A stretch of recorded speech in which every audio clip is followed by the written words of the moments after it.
Okay, welcome.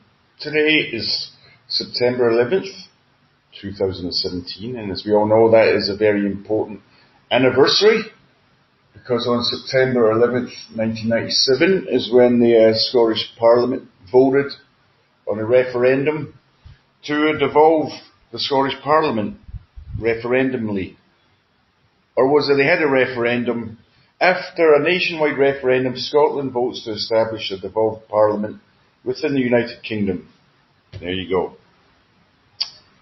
And other stuff happened as well, but I don't know. I haven't really been keeping up with the news on that. Scotland has a devolved Parliament.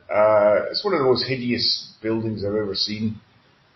In some ways, it's not bad. It looks a bit like some sort of coral reef. And it's right at the bottom of the Royal Mile. It starts at Edinburgh Castle and goes all the way down the hill to the bottom. And they have the Scottish Parliament there, where people make lots and lots of laws that nobody gives a shit about, including me.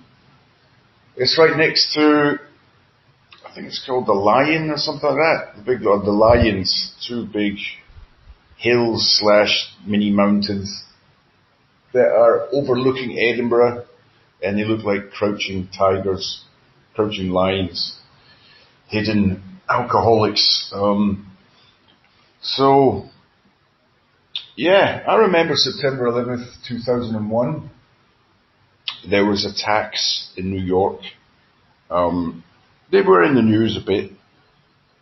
I remember that day, I was out walking around. I don't know what I was doing.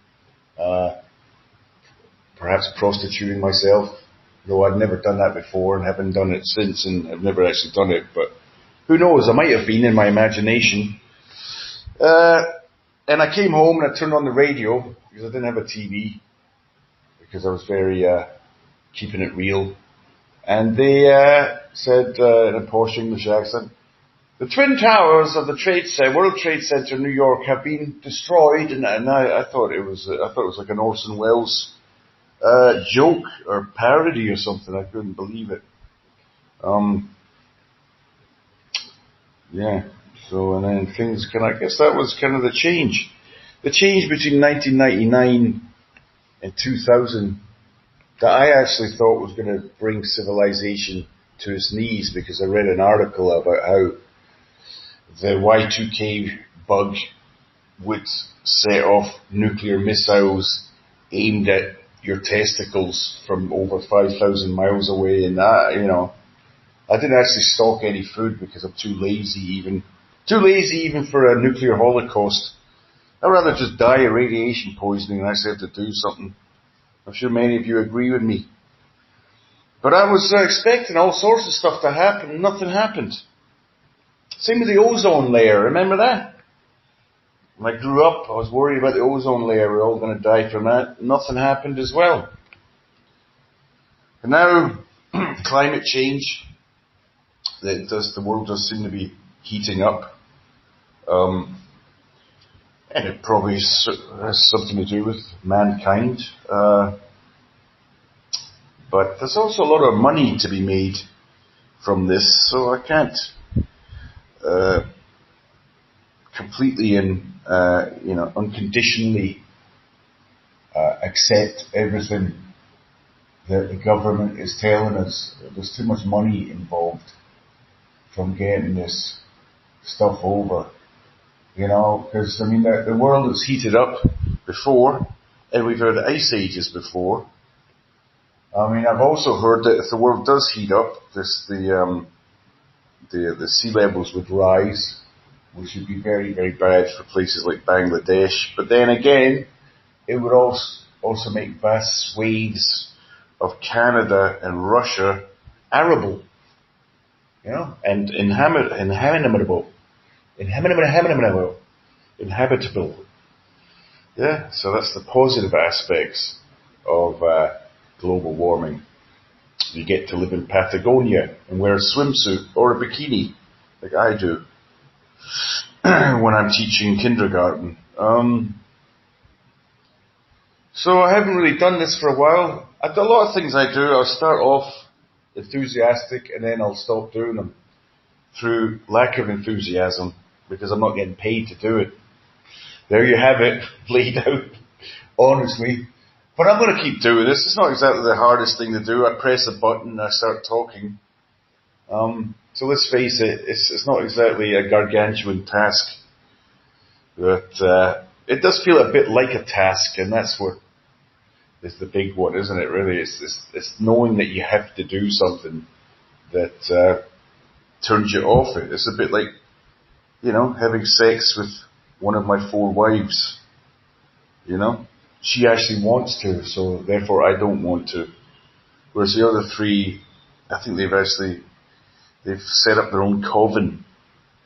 Coven, I think it's pronounced, isn't it? Like oven. Coven. Who decides how to pronounce these fucking words? Well, I think we'll pronounce it coven, yes? Well, above, like abovin. Coven, lovin, like move. Well, that's the same spelling, but why does it have a different pronunciation? Because we're trying to keep the foreigners out. Keep them on their toes. So they know. Love, above, coven, oven, move, stove. Yeah, move, stove, love. Ooh, ooh, oh. Ooh, move, love, ooh, oh. Ooh, oh. Of course. That was Muse's last single, wasn't it? Ooh, oh. So, big plans are afoot. I am going to start using this to write comedy material, but I don't think I will this. I've got to just ease myself back into it softly but surely. Bill Burr is a comedian. He does this. His seems to be very successful. I like it, but he keeps losing his temper all the time and shouting into the microphone, and it's just too much headache inducing for me. And then there's also I'm noticing the humming and hawing while I'm speaking. I would like to talk really, really quickly. Russell Brand is good at that, speaking very, very quickly and putting his words together. Lots of big, impressive words that actually make sense. He's just not spouting them off. He's a bit verbose or pedantic, But hey, that's his shtick. So, and he's good at it, so why not? But he does also sound a bit, I think Russell Brand is a bit of a cross between Jim Morrison and Frank Spencer from Some Others Do Have 'Em. My American listeners won't know who I'm talking about. But he talks about it, it kind of reminded me of that. But Dinkle did a whoopsie. Katie, your new single, shit. Katy Perry. Yeah, she's annoying. Brought up by Mormons or something like that. Christians. Evangelical Christians. It's probably good in the sack, let's be honest. Most of us intuitively sort of know that. Or maybe she isn't, who knows. Maybe she's like a black widow. After you do the nasty with her, she devours your used condom for her to keep young. I mean, I think she's in her early 40s now.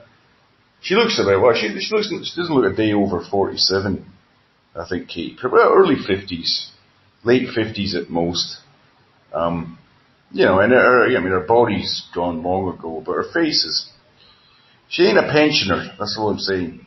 I mean, her body's hideous, her general demeanour is repulsive. Maybe I'll start doing that, just insulting the shit out of everybody. That's a lot more fun than listening to her. I guess I listen to this Alex Jones guy, who is hilarious. And he'll go, Mother Teresa, that scumbag! It's just funny to hear people in high positions of respect called scumbags and dirtbags through the medium of media. in a sort of legitimate, not in the back room of a hostel, homeless hostel,